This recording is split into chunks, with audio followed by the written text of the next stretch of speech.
The morning of my wedding dawned clear and beautiful, with golden sunlight streaming through the floor-to-ceiling windows of the bridal suite at the Rosewood estate.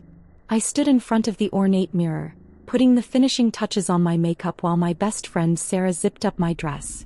"You look absolutely radiant," Sarah said, stepping back to admire the final result. "David is going to lose his mind when he sees you." I smiled, feeling a flutter of nervous excitement. After 3 years of dating and a year-long engagement, I was finally marrying the man of my dreams at what was arguably the most exclusive venue in the state. "I still can't believe you managed to book the Rosewood estate," Sarah continued, adjusting the train of my dress. "Didn't your wedding planner say they're usually booked 3 years in advance?" "Something like that," I said vaguely, not wanting to get into the details of how I'd actually secured the venue. A knock on the door interrupted our conversation. "Come in," I called.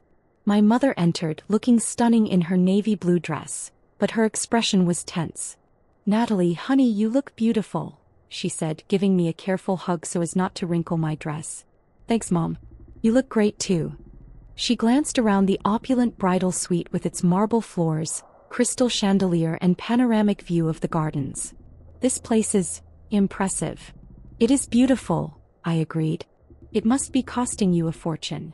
I turned back to the mirror to apply my lipstick. "Don't worry about the cost, Mom. This is my wedding day."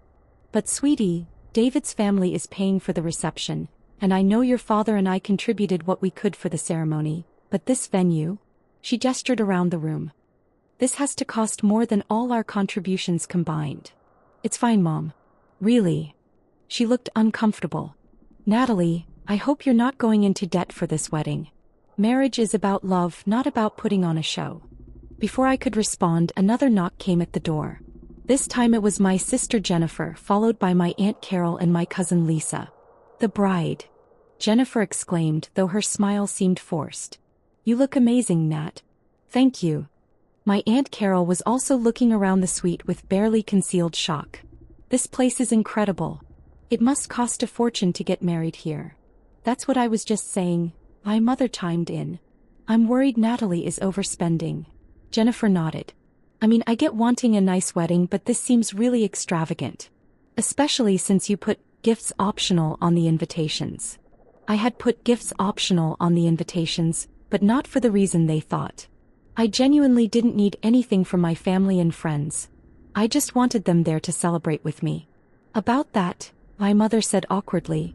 "Since you said gifts were optional and frankly we're all pretty broke right now, we decided not to bring anything." "Mom, I told you gifts were optional because I meant it. I don't need anything from you except your presence here today." "But still," Jennifer added, "it feels weird showing up empty-handed when you've clearly spent so much on this wedding." Aunt Carol nodded in agreement. "We feel terrible, but between Jennifer's student loans, your father's medical bills from his surgery last year, and everything else, we just don't have extra money for wedding gifts right now." I turned to face them all. "I don't want gifts. I want you here celebrating with me. That's all I've ever wanted." "You say that now," Jennifer said, "but you might feel differently later when you're looking at thank you cards for gifts you didn't receive. Or when you're trying to pay off the credit cards you probably maxed out for this venue," my mother added with concern.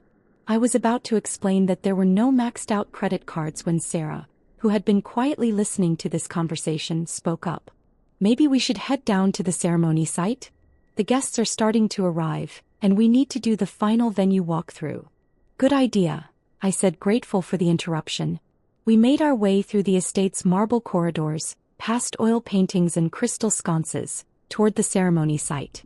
The Rosewood estate was truly spectacular, a restored 19th-century mansion sitting on 50 acres of manicured gardens, with a guest capacity of 400 and a reputation for hosting the weddings of celebrities and business moguls. As we approached the outdoor ceremony area, I could see guests beginning to take their seats. David's family had arrived and were chatting with friends, everyone looking elegant and festive. My family, however, looked increasingly uncomfortable. "Jesus, Natalie," Jennifer whispered, "how many people did you invite?" "About 200, I replied. 200 people at a venue like this?" My mother's voice was strained. "Honey, what did this wedding cost?" "Mom, please don't worry about the cost. Today is about celebrating love and family." But I could see her doing mental math, trying to calculate what she thought I was spending per guest at such an exclusive location. The flowers alone must have cost thousands, Aunt Carol murmured, staring at the elaborate arrangements of white roses, peonies, and hydrangeas that decorated the ceremony area. She wasn't wrong. The floral arrangements had cost $15,000. But what my family didn't know was that $15,000 was pocket change compared to my actual financial situation. Just then, a woman in an elegant black suit approached our group. I recognized her immediately as Margaret Foster, the venue's events coordinator. "Ms. Williams," she said with a professional smile, "everything is looking beautiful for your ceremony. The musicians are set up, the flowers are perfect, and the catering team is ready to begin service as soon as your reception starts." "Thank you, Margaret. Everything looks incredible. I just need to confirm one final detail with you before the ceremony begins," she continued, pulling out a tablet. "Should we charge the final venue fee to your usual account?" My family went quiet, clearly listening. "How much is the final payment?" I asked, though I already knew. "The remaining balance is $400,000, which covers the venue rental, catering for 200 guests, premium bar service, floral arrangements, musicians, and full event coordination." I heard my mother make a small gasping sound. "Yes, please charge it to my usual account," I said calmly. Margaret nodded and made a note on her tablet. "Perfect. And just to confirm, that's the account ending in 7394. "That's correct." "Wonderful. The payment will process immediately, and you'll receive your receipt via email within the hour." She looked up from her tablet with a warm smile. "Ms. Williams, I have to say, it's always such a pleasure working with clients from Meridian Enterprises. Your company has hosted some of our most memorable events here at the Rosewood Estate." My mother's face had gone completely white. "Thank you, Margaret," I said. "I appreciate all your hard work making today perfect." After Margaret walked away, the silence from my family was deafening. They were all staring at me like I'd suddenly grown a second head. "$400,000? My mother finally whispered. "For a wedding?" Jennifer added, her voice barely audible. "Natalie," Aunt Carol said slowly, "what did she mean about Meridian Enterprises?" I took a deep breath. I had hoped to get through the ceremony before having this conversation, but it seemed the universe had other plans. "Meridian Enterprises is my company," I said simply. "Your company?" my mother repeated. "I own Meridian Enterprises, yes." Jennifer was staring at me like I was speaking a foreign language. "You own a company?" "I own several companies, actually. Meridian Enterprises is just the largest one." "What kind of company is it?" my mother asked weakly. "We develop and manufacture sustainable energy systems for commercial and residential use. Solar panel arrays, wind turbines, battery storage systems, that sort of thing." "How big is this company?" Aunt Carol asked. "Last year we had revenue of about $340 million. The silence that followed was so complete I could hear birds chirping in the gardens around us. $340 million, my mother said faintly. "Give or take, yes." "Natalie," Jennifer said, "what exactly do you do at this company?" "I'm the CEO and majority owner." "Since when?" "I started the company 7 years ago, right after college. It took a few years to really take off, but we've been growing steadily." My mother sat down heavily on a nearby bench. "I think I need a minute to process this." "Mom, are you okay?" "Natalie, we thought you worked in... What did you tell us you did?" "I told you I worked in renewable energy consulting. We thought that meant you were like... an assistant or something. Someone who helped real consultants with their paperwork." I couldn't help but laugh. "No, Mom. I'm the CEO of one of the largest renewable energy companies in the state." "But you live in that modest apartment," Jennifer protested. "I live modestly by choice. I don't need a mansion to be happy. And you drive that old Toyota. It's reliable and fuel efficient. Why would I need anything else?" Aunt Carol was looking around at the venue with new understanding. "So when you said you could afford this wedding..." "I meant I could easily afford this wedding without going into debt or affecting my lifestyle in any way." "How much are you worth?" Jennifer asked bluntly. "Personally, after taxes and business reinvestment, probably around $89 million. My mother made another gasping sound. "But why didn't you tell us?" she asked. Why let us think you were struggling financially? I never said I was struggling. You assumed I was struggling because I live modestly and drive an older car. We offered to help you with your rent, Jennifer pointed out. And I politely declined every time. We thought you were just being proud. I was being honest. I didn't need help with rent. My mother was shaking her head slowly. All those times we worried about you.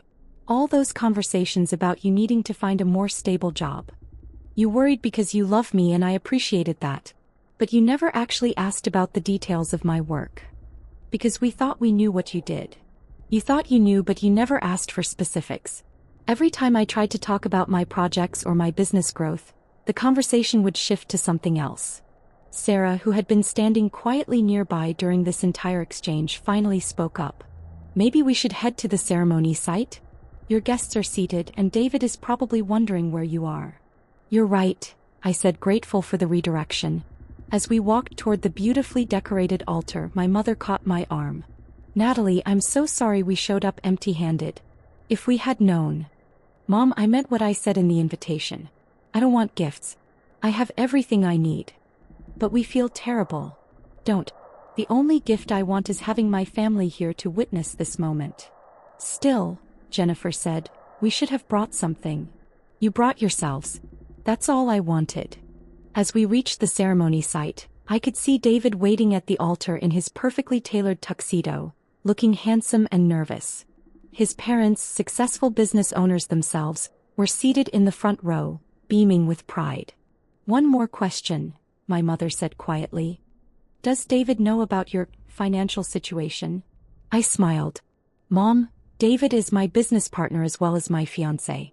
He's the Chief Technology Officer at Meridian Enterprises. We've been building the company together for the past 3 years. So he's also quite wealthy, yes. Though not as wealthy as me, I added with a grin. My mother sat down in her seat, still looking dazed. The ceremony itself was beautiful. As David and I exchanged vows under an archway of white roses, with 200 of our friends and family members looking on, I felt overwhelmed with happiness. The venue was spectacular, the weather was perfect, and I was marrying my best friend and business partner. During the reception held in the estate's grand ballroom, my family gradually began to relax and enjoy themselves. The food was incredible, the band was fantastic, and the champagne was flowing freely. But I noticed my relatives were still acting a bit awkward around me, as if they weren't sure how to relate to this new version of me they'd discovered.